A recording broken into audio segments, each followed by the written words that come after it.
روز یک اصحاب میگوید ما در جنگ بودیم، از رسول اکرم پرسان کردم من احب الناس الیک یا رسول الله، از همه مردم دیده کی را بسیار دوست می‌داری ای محمد صلی الله علیه وسلم؟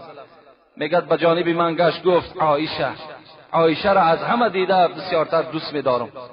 فقلت من الرجال، از مردها کی را دوست می‌داری؟ فقال ابوها، پدر عایشه را دوست می‌دارم. یعنی ابوبکر صدیق گو من دوست می‌دارم. وقتی من یک آیت در تفسیر که در پاره 29 سوره الحاقه است نگاه کردم، آیت خواندم فاما من اوتی کتابه بیمینی فیقول ها اقرؤ کتابیه.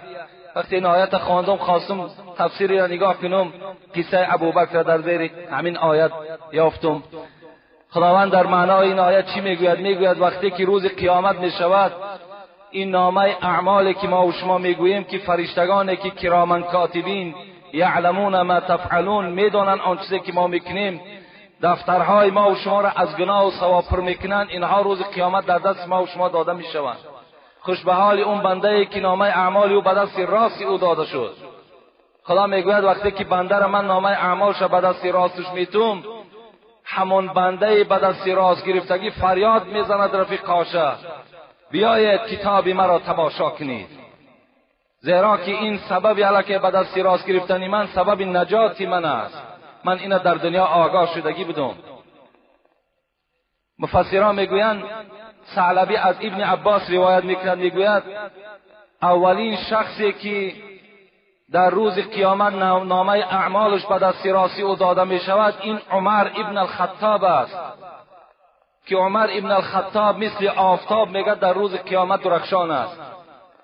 ابن عباس میگه پرسان کردن ابن عباس این چی سخن است که تو میگویی؟ تو آیا نشنیدی که محمد گفته بود که بعد من بهترین شخصیت این ابوبکر است؟ چرا ابوبکر نگرفت؟ چرا عمر میگیرد اولین نامه اعمال به دست راست؟ گو هیهات گفت.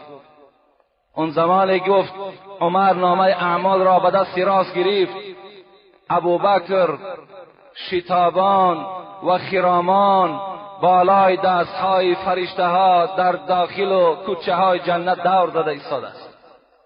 در زمانی که عمر نامه اعمال در دستش است، ابوبکر گفت در کوچه های جنت سیر داده ایستاده است. او را گفتن به یک حساب آسان و شتابان وارد جنت کرده. این همون ابوبکر هست که رسول الله گفت امید دارم ای ابوبکر که یکی از همان نفرهایی که از تمام درهای جنت فریاد زده میشوی تو هستی. وقتی همین ابوبکر صدیق بیمار شد میگوید عایشه صدیقه میگه من نزدش بودم و گفتم پدر جان اگر علاج باشد یگان طبیب را حاضر کنیم. میگه به جانب من گشت گفت عایشه گفت من بر طبیب خودم مراجعت کردم. عایشه نفهمید که این طبیب همون طبیب اساسی است. پرسان کردم پدر طبیب چی گفت؟ ابوبکر میگه گشته گفت انا فعال لما یرید. طبیب من گفت آنچه را که من بخواهم ابوبکر همون میشود، دیگر احتیاج به سوی طبیب ندارم.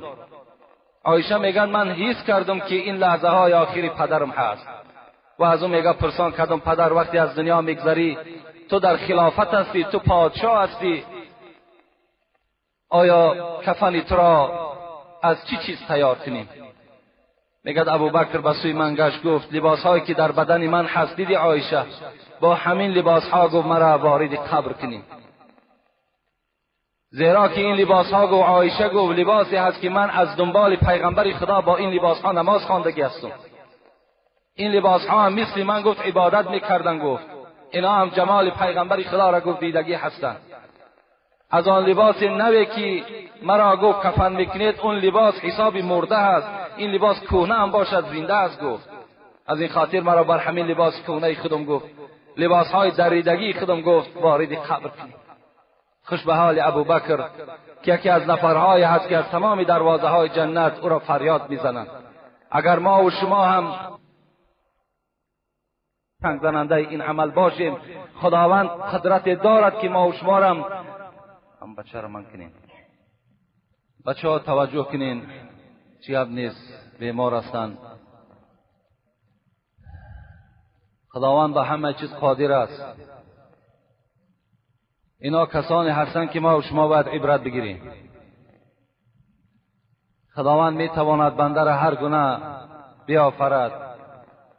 خدا قدرتی دارد که از نعمت عقل ما و شما را دور کند. وقتی ما و شما به قدر نعمت خدا اگر نرسیم،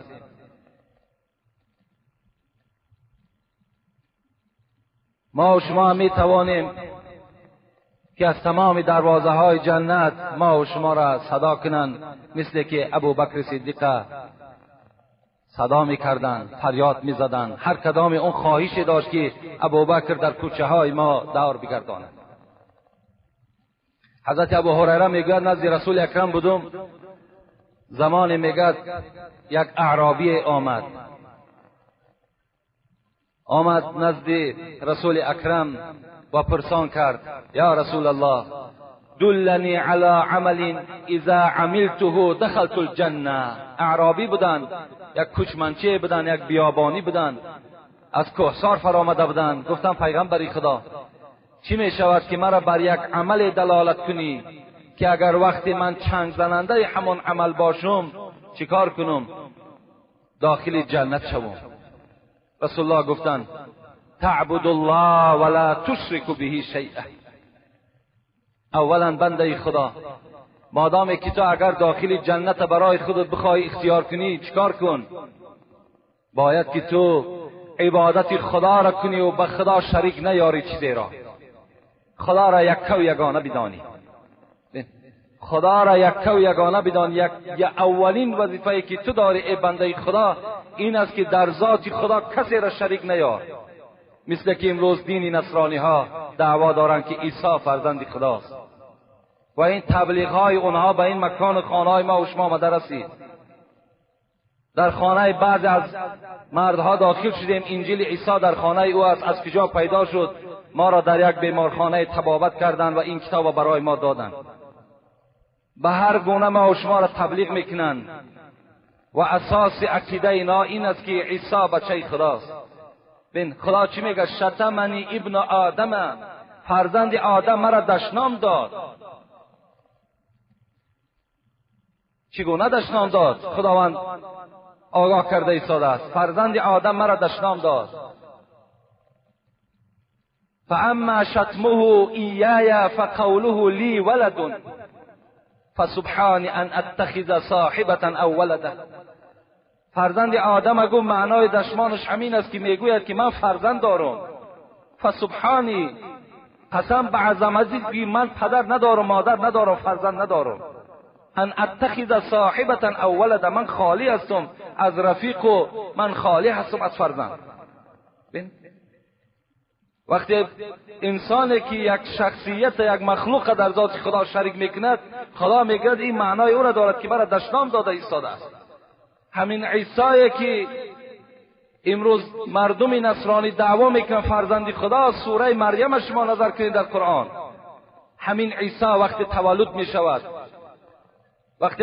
میشود، به پدر، صاحب چهار کتاب میگوید به پدر فرزند پیدا او کند، طفل را در مهد گویا او کند. اون خدای ما و شما قدرت دارد آخی. و من اراد ان یخلق شیئا فیقول کن فیکون. ببین این قدرت خداست. دو حرف کاف و نون. این خدایی که وقتی این قدرت داشته باشد که با یک حرف کاف و نون دنیا را پیدا کند، چیزی بخواد پیدا میکند، برای فرزند چه حاجت است دیگر؟ همین عیسی وقتی تولد شد با مادرش خداوند سفارش داد 3 روز تو روزه داری، 3 روز گپ نمیزنی. اگر قوم پرسان کنند این فرزند از کجا آمد، همین فرزند از داخل گهواره گپ میزند. این معجزه الهی بود، قصه قرآنی است. این یگان حکایه و افسانه نیست. وقتی اون قوم آمد از مریم پرسان کردند مریم این فرزند از کجا آمد، میگه حضرت مریم اشاره به سوی عیسی کرد، در گهواره بود. اون کس گفت تکلم میکند، اون کس سخن میگوید. اونا گفتند ما را مسخره میکنی، کودک از داخل گهواره گپ میزند، حضرت عیسی صدای بلند برآوردن، اولین سخنی گفتن چی گفتن؟ اینی عبدالله اتانی الکتاب و جعلنی نبیا. سخن قرآن است. ای بنی اسرائیل، من بنده خدا هستم. اینی عبدالله، من بنده خدا هستم. اتانی الکتاب، خدا بر من کتاب داد، این انجیل است. و جعلنی نبیا، مرا پیغمبر گردانید. این سخن حضرت عیسی است. و این الله ربی و ربکم فاعبدوه هذا صراط مستقیم. این سخن عیسی است در قرآن، در دوام همین آیات. بدرستی این که خدایی که دنیا در دست اوست، وای پروردگار من است، پروردگار شما هست، همین است راهی راست و ما و شما دلالت دارد. این سخنان حضرت عیسی است که امروز اینا را دین نصرانی قبول نمیکنه. و اذ قال عیسی ابن مریم یا بنی اسرائیل اینی رسول الله الیکم، سوره صف.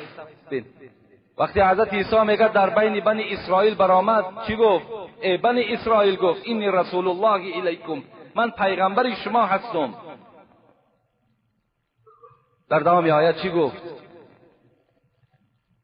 مصدقا لما بین یدی من التورات و مبشرا بالرسول یأتی من بعد اسمه احمد فلما جاءهم بالبینات قالوا هذا سحر مبین.